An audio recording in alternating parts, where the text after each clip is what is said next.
Yo, what's good? It's your boy Lo, man, and I'm back for another episode. And man, I guess what? I can't wait to get into this conversation today. I'm not going to reveal who it is just yet because I want to set this up right. Now, if you don't know, before I get into all that, I am a creative director. I am the owner of Beyond Expectations Productions. And guess what, man? We do a lot of things where we help build other creatives. So if you're listening to this podcast, what you're going to get, what you can expect is for you to learn about how to be the best version of yourself in a creative world, right? But this is my world, and it's according to Lo. So that brings me to today's guest. I'm going to let him introduce himself. Go ahead. Hey, what's up, guys? Oh, that intro slaps, dog. I mean, I saw you post it in a little bit, you know what I mean? But like listening to it in these headphones, like you guys on the podcast world, you got an experience right here. But my name is Anthony. I own AJ Williams Media. I mostly do commercial films and work with businesses to help tell their story and bring it out to the world because story sells. And most people, when you talk about a story, you usually just like automatically put yourself in the hero role. I'm here to help you to not see yourself as the hero because that comes off as salesy, but to see yourself as the guide. So you are the person that's going to help somebody become their own hero. And if you need help with that, you can, ajwilliamsmedia.com and, get in contact with me. Let's work. Hey, I like that. Hey, you've been working on that. I can tell. You can always tell the people who really are solid at pitching and understanding their brands because it's not a hard conversation for you to just talk about it. Now, AJ, you do a lot of great things, man. You're in film. You're not only just in film, but you're creatively just active musician.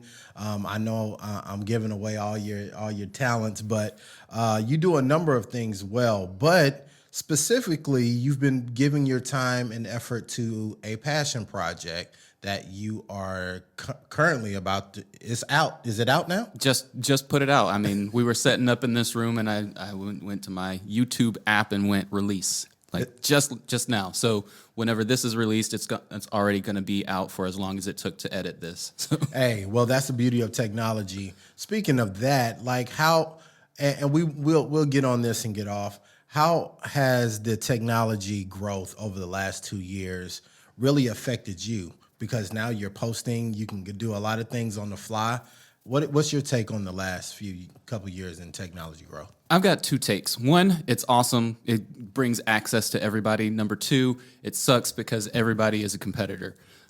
Because everybody has, a better technology than I had 10 years ago in your pocket right now. So like the camera that I used 10 years ago, you got a better camera right now, most likely in your pocket, unless you're just like, using a flip phone or something like that. Most phones are better cameras right now than what I had 10 years ago. And so it's really just up to your creativity, which really pushes the envelope for people that call themselves creatives, because now it's like, what can you do creatively rather than just relying on your technology?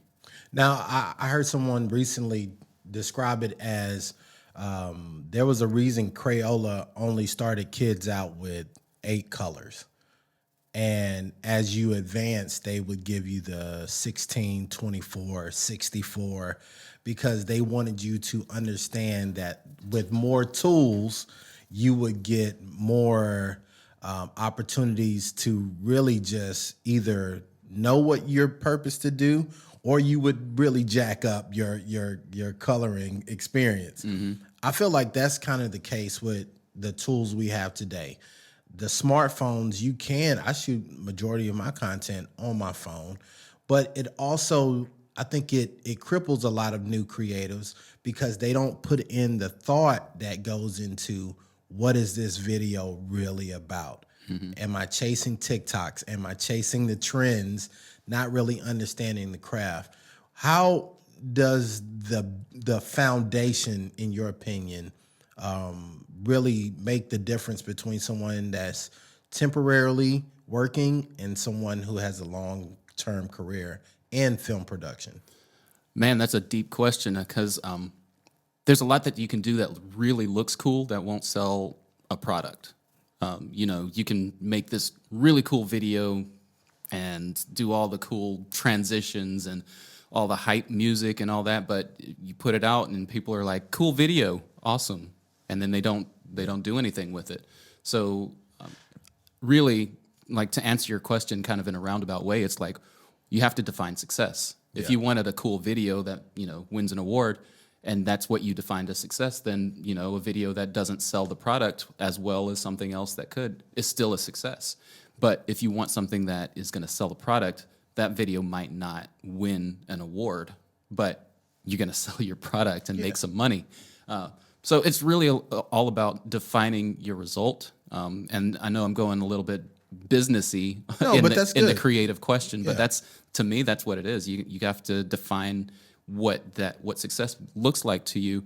But to go back and answer the main gist of the question is like having that foundation of what works. Like, the basics. You brought up Crayola, having 8 crayons. So my first thought is color theory. Like, knowing color theory, knowing that red, green, and blue are inverse of each other in the color triangle, and then, you know, if you wanted to use a purple, then you have to shift all the other colors in order to have that same color contrast is important. Yeah. So, like, you can't go red, green, and blue and then just shift the red over to purple and still maintain the 3 colors, because then it'd be purple, green, and blue. You'd probably want to shift like the green to yellow or something. Yeah. You know, and have yellow and purple. Yeah. Right. Yeah, for contrast. So it's stuff like that, and learning framing and learning, pacing. Pacing is huge. And then, like, if I was starting out as a video creator right now, and I was asking myself in the future, what should I learn first? First is storytelling. Yes. Like, don't worry about anything else. Just learn how to tell a really good story. Then I would learn pacing. Now, explain pacing, because my audience, and I'm going to let you get to it. My audience knows that I'm very big on storytelling. Mm-hmm. Storytelling and understanding your why and what this is for is very big to me. But pacing, you don't hear a lot of people talk about pacing. Yeah, well, pacing, I'll give you an example. Right now, I'm talking to you, and we're having this conversation. Now, if I wanted to make a point in what I was saying, I'll slow my pace down, and I'll make that point, and I'll start talking lower with my voice, and then that kind of defines the point. So pacing is like you're setting this speed with how much you're telling a story. And if you're going slow, then sometimes you want to build tension, and you start gradually getting faster and faster and faster, and then you come to this stopping point, and maybe like the whole thing just stops. I did that a couple times in a film that I did today, that I just released today, that we're going to talk about.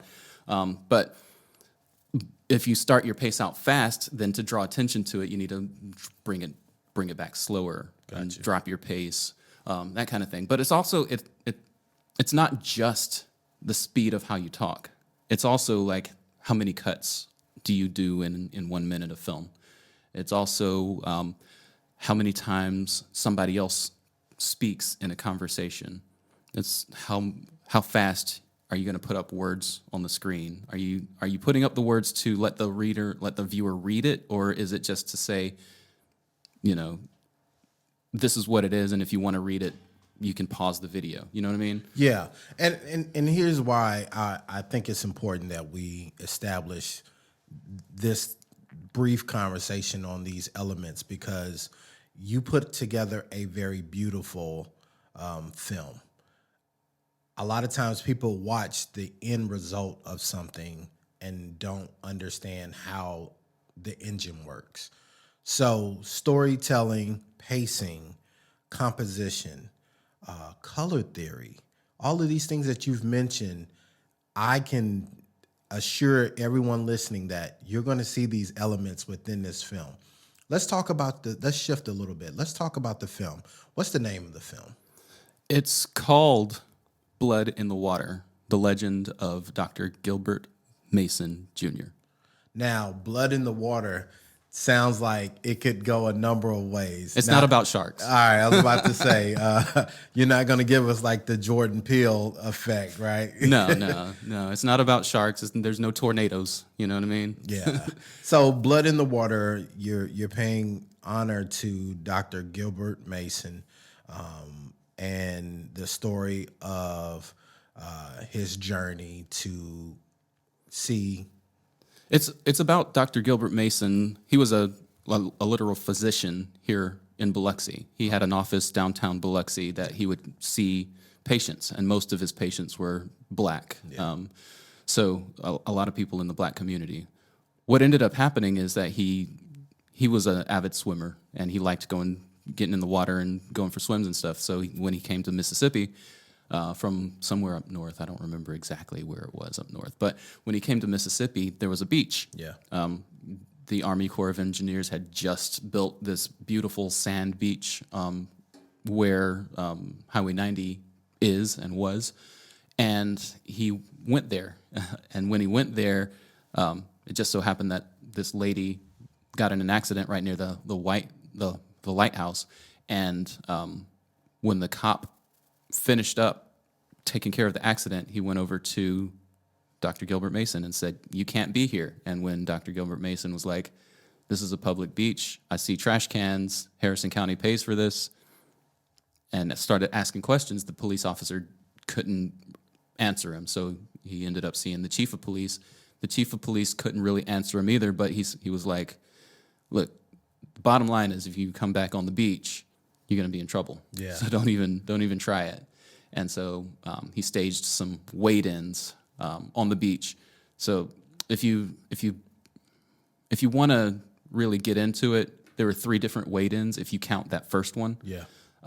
There was that one, and then there was the second one is known. You can look it up. You can Google it. It's called Bloody Sunday. If you look up Bloody Sunday Biloxi, you'll get information about that second wade-in. It's they went to the beach. They staged a 125 person wade-in across 3 different locations. Okay. And a mob gathered and literally beat up every location. So before we get to, because I don't want to give it all away, I want to ask you, what drew you to this story, or what was your introduction to this story? I don't remember what my introduction to it was, but I remember reading about it and saying, this is right in my backyard. And one of the things that I love doing, and one of the reasons I got into making films, is to put a spotlight on the coast. And I love making the coast look good, and I love making, the coast, giving the coast good quality art in the form of video. Now, what I like about the film, and I was compelled, man, like the entire film just really was a beautiful story. You didn't, to me, it wasn't a political piece. No. It really was just a great storytelling film, man. Like, and I think a lot of times people feel like you got to be one way or the other, but I think you could walk away from this film appreciating the growth of this area, appreciating the fact that it is, I want to say, our coastal line is one of the largest man-made beaches. It is the largest man-made beach in the world. In America, for sure. In America, for sure. I don't know about in the world. I think Dubai might have us beat. Yeah, I mean, I don't know. Dubai's, of course. But watching this, even as someone who's grown up on the coast, because I don't know if you know this, my fraternity has a chapter here, and they were very involved with the wade-in. So you had Dr. Freddie Dunn, who was also in support of Dr. Mason. He was a physician over in Gulfport, and everybody came together, but they were very intricate in supporting him and just doing these things. And man, there were kids there. There were just the fact of just seeing how they were able to persevere, because like I said, you got to watch the film. I don't want him to give it away. And matter of fact, while we were talking about watching the film, where can they find the film? It's on YouTube. I released it on YouTube for free. Anybody can go watch it. It's on youtube.com/AJ Williams Media, or you can just go to YouTube and search AJ Williams Media, or you can search Blood in the Water, the legend of Dr. Gilbert Mason.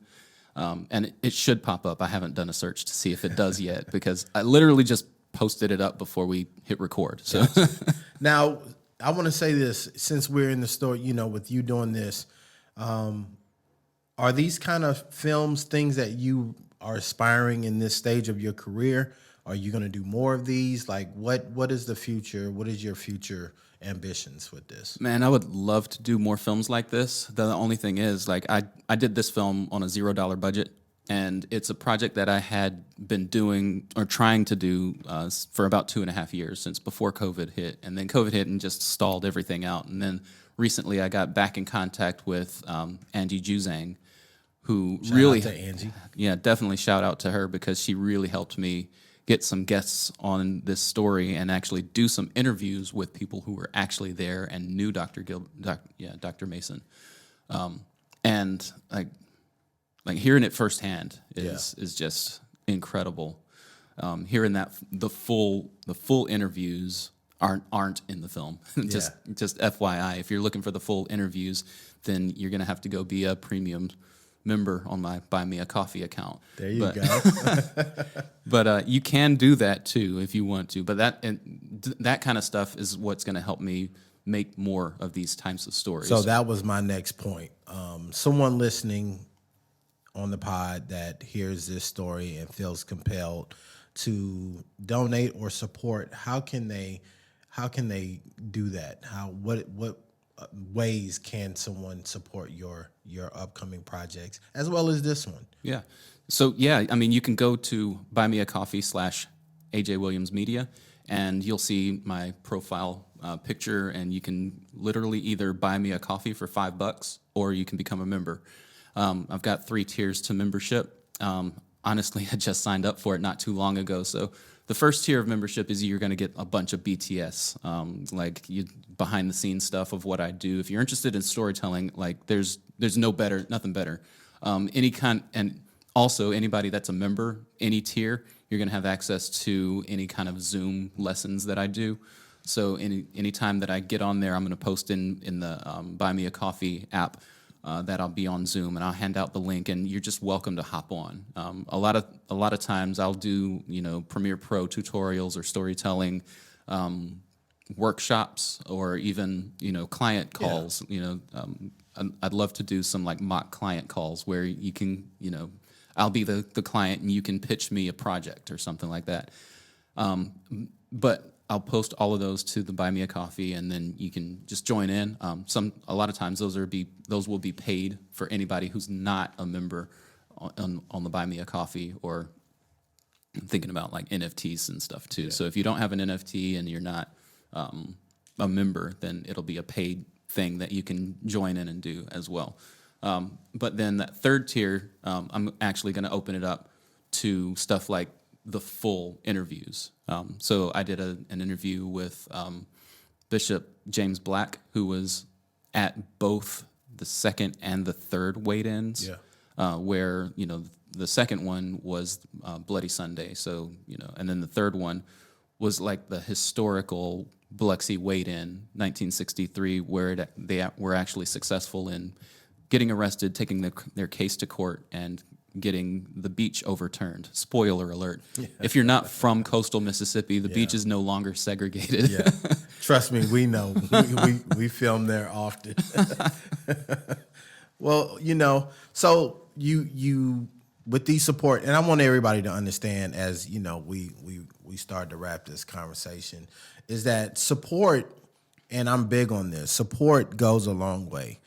For the price of you doing a fast food, and a lot of times we'll go to fast food and we don't even enjoy it, and we'll throw that in the trash, and that $5-10 could go a long way with the filmmaker or a creative that is trying to really put out amazing projects like this.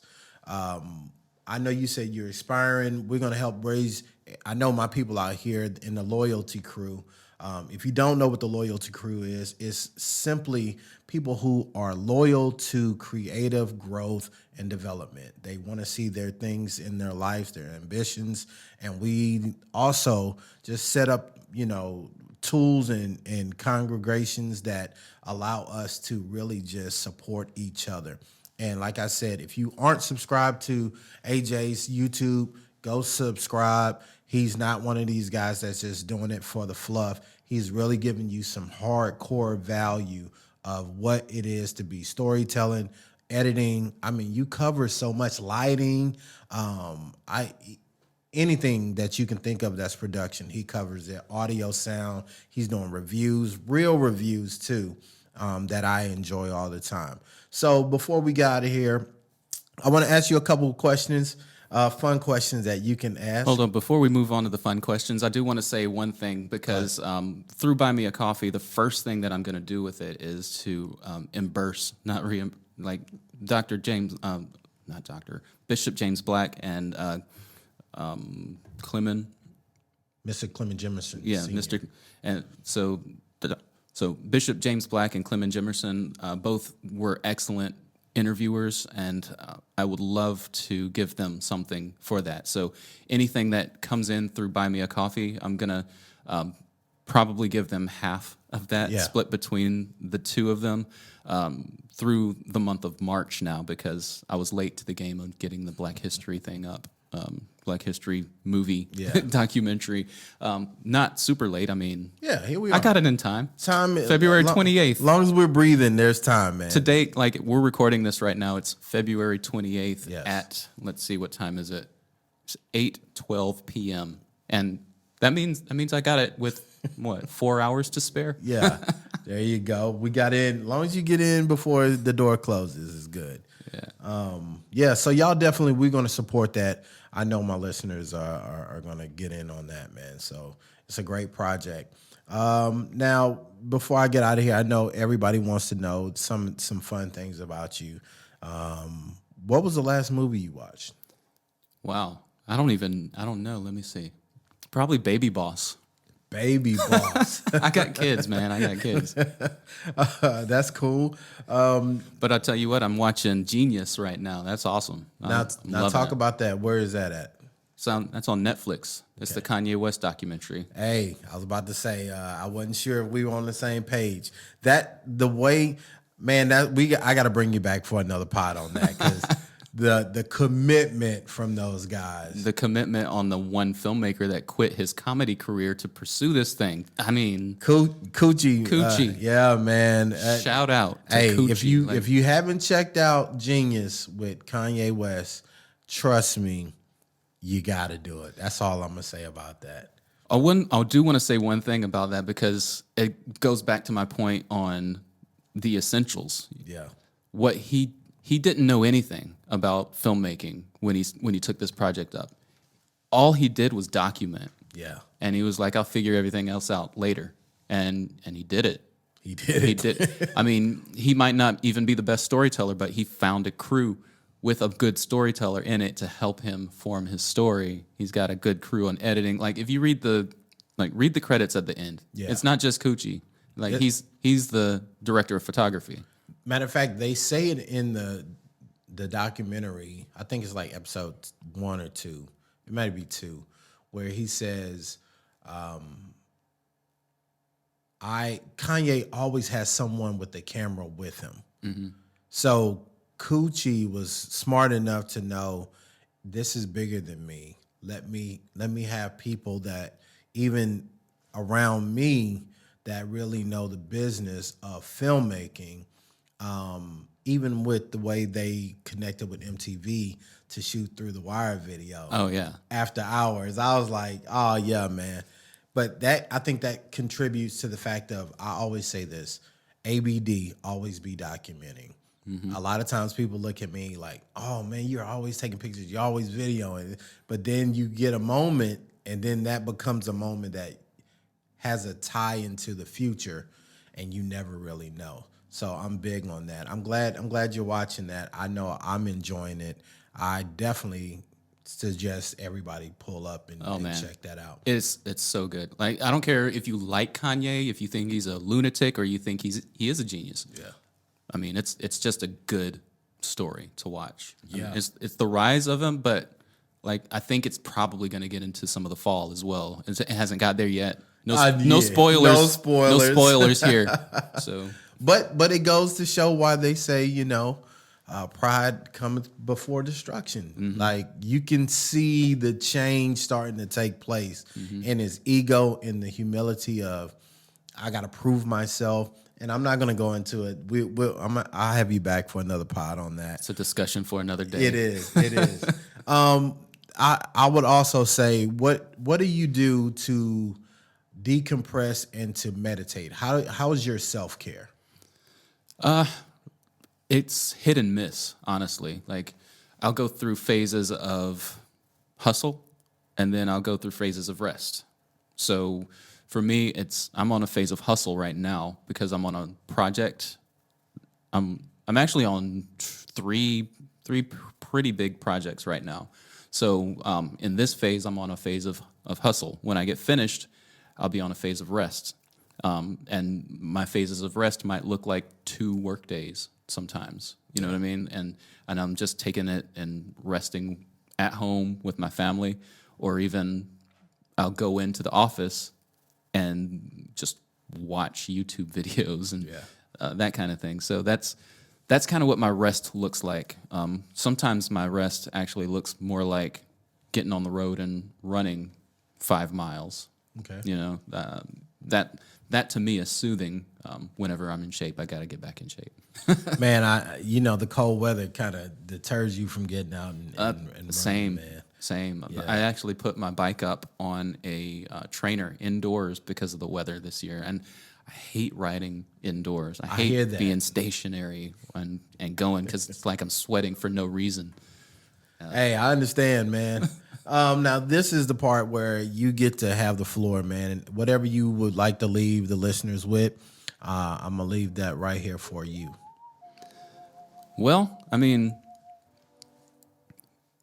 it's tough when you're on, you're by yourself here. I don't have nothing. You can plug your socials. Yeah, I'll do that.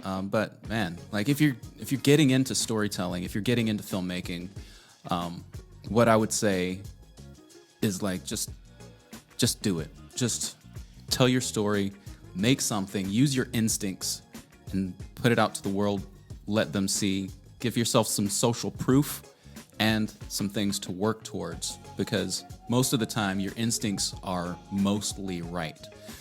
So there's these rules that we talked about earlier with color theory, storytelling, pacing, and all this other stuff. But most of the time, your instincts are what's going to drive the vehicle, and most of the time, it's going to be the right thing to do, even if it goes against some of the rules. So I would just say, follow your instincts, make something, post it, learn from it, and then repeat the process. So that's it. That's it for me. I'm Anthony. You can find me on Instagram, TikTok, YouTube, all of the socials at AJ Williams Media. That's where I am. You can find me. Come talk. I'm on Clubhouse too. Oh, so if you, Clubhouse. Yeah, I'm same thing. AJ Williams Media. So hit me up on Clubhouse. I get on there every now and then. We go into some rooms. If you're into YouTube, I'm in YouTube rooms all the time. I love talking about YouTube because there's a lot of back end stuff and metrics, and I'm an electrical engineer, so I love numbers. Hey, do you too, buddy? Oh yeah. Okay. Oh, yeah. I'm too, buddy. Yeah. Thinking about doing vidIQ and switching it up though. So I heard similar things, like it's worth it. But I heard TubeBuddy is a great way to start into that. TubeBuddy's great. I love TubeBuddy, and it does, vidIQ and TubeBuddy both do the same thing. I'm just thinking about switching it up to see if there's any different keywords that that vidIQ does that TubeBuddy doesn't. I'm not, it's all right. So I don't want to give. Look, I give y'all. You have a lot of gems in here today. Anthony, AJ, he came in, man. He gave y'all a lot, and I'm gonna let him go so he can get back to these amazing projects he has. But I want to leave you with your homework today go check out this film, Blood in the Water, The Legend of Dr. Gilbert Mason, on YouTube at AJ Media. And until next time, it's your boy Lo. It's Anthony. I'm going to get real close to the mic so I get that proximity effect like you've been getting all show. And there you go. And we're going to be out of here, man. Peace. Peace.